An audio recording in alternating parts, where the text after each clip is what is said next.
ಹೇಳ್ಬೇಕು. ಅಲ್ಲ ಸರ್, ಸರ್ಕಾರಕ್ಕೆ ಮುಜುಗರ ಆಗಲ್ಲ ಸರ್. ನಿನ್ನೆನೂ ಕೂಡ ನಾನು ಪ್ರತಿಕ್ರಿಯೆ ಕೊಟ್ಟಿದ್ದೇನೆ. ಇಡಿ ಅವರು ಅವರನ್ನ ತನಿಖೆ ಮಾಡ್ತಾ ಇದ್ದಾರೆ. ಅವ್ರಿಗೆ ಏನು ಮಾಹಿತಿ ಸಿಗ್ತದೆ ಅದರ ಮೇಲೆ ಅವರು ಕ್ರಮ ತಗೊಳ್ತಾರೆ ಅಂತ ಹೇಳಿ ನಿನ್ನೆ ಹೇಳಿದ್ದೇನೆ. ಈಗ ಅವರನ್ನು ಅರೆಸ್ಟ್ ಮಾಡಿದ್ದಾರೆ, ನಾಗೇಂದ್ರ ಅವರು. ಅವ್ರಿಗೆ ಏನು ಮಾಹಿತಿ ಇದೆಯೋ ತನಿಖೆಯಲ್ಲಿ, ಅವ್ರಿಗೆ ಯಾವ ರೀತಿ ಮಾಹಿತಿಗಳು ಸಿಕ್ಕಿದೆಯೋ ಆ ಆಧಾರದ ಮೇಲೆ ಅವ್ರನ್ನ ಅರೆಸ್ಟ್ ಮಾಡಿದ್ದಾರೆ. ಇದು ಕಾನೂನಿನ ಪ್ರಕಾರ ನಡೀತಕ್ಕಂಥ ಪ್ರಕ್ರಿಯೆ. ಆದರೆ ರಾಜಕೀಯವಾಗಿ ಇದನ್ನು ಉಪಯೋಗಿಸಬಾರ್ದು ಅನ್ನೋದಷ್ಟೇ ನಮ್ಮ ಯಾವತ್ತೂ ನಾವು ಹೇಳ್ತಾ ಇರ್ತಕ್ಕಂಥದ್ದು. ಇಡಿಗಳು, CBIಗಳು, ಇವೆಲ್ಲ ಏನು ಕೇಂದ್ರದ ಸಂಸ್ಥೆಗಳಿದ್ದಾವೆ, ಅದು ರಾಜಕೀಯದ ಅಸ್ತ್ರ ಆಗಬಾರ್ದು ಅನ್ನೋದು ಅಷ್ಟೇ ನಮ್ಮೆಲ್ಲರ ನಾವು ಹೇಳ್ತಕ್ಕಂಥದ್ದು.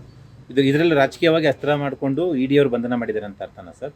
ಇಲ್ಲ, ತನಿಖೆ ಮಾಡೋದ್ರಲ್ಲಿ ನಮ್ಮದೇನು ತಕರಾರಿಲ್ಲ. ತನಿಖೆ ಮಾಡೋದ್ರಲ್ಲಿ ಈಗಾಗಲೇ ನಾವು ಕೂಡ SIT ಮಾಡಿದ್ದೇವೆ. ನಮ್ಮವರು ಕೂಡ ನಾಗೇಂದ್ರ ಅವರನ್ನು ಕರೆದು, ದದ್ದಲ್ ಅವರನ್ನು, ನಾಗೇಂದ್ರ ಅವರನ್ನು ಕರೆದು ಸ್ಟೇಟ್ಮೆಂಟ್ಗಳು ತೊಗೊಂಡಿದ್ದಾರೆ. ಇದು ನಡೀತಾ ಇದೆ.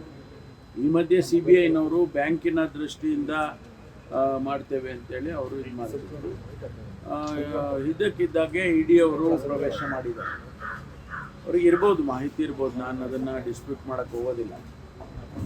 ಇದು ಏನು ಹೇಳಿದರೆ, ಮೊದಲಿನಿಂದನೂ ಕೂಡ ಈ ರೀತಿ ಆಗುವಾಗ ಇಡಿ, CBI ಇವೆಲ್ಲ ರಾಜಕೀಯದ ಅಸ್ತ್ರಗಳಾಗಬಾರ್ದು ಅಂತೇಳಿ ಮೊದಲಿಂದನೂ ಕೂಡ ನಮ್ಮ ಪಕ್ಷದವರು ಅವತ್ತಿನಿಂದನೂ ಹೇಳ್ಕೊಂಡೇ ಬರ್ತಾ ಇದ್ದಾರೆ.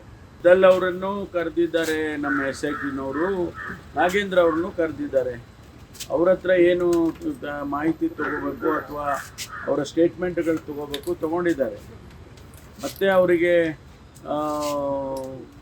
ಅಗತ್ಯ ಬಿದ್ದರೆ ಮತ್ತೆ ಕರೀತಾರೆ.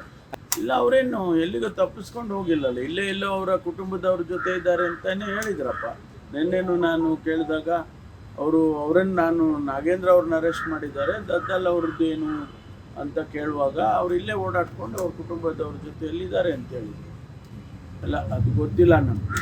ಅವರೇನು ನಮಗೇನು ಯಾವುದೇ ಮಾಹಿತಿಯನ್ನು ಇಡಿ ಅವರೇನು ನಮ್ಮ ಪೊಲೀಸ್ನವ್ರಿಗೇನು ಕೊಟ್ಟಿಲ್ಲ ಅವರು. ಅದರಿಂದ ನಾವು ಊಹೆ ಮಾಡಿ ಹೇಳೋದಷ್ಟು ಸರಿ ಕಾಣೋದಿಲ್ಲ.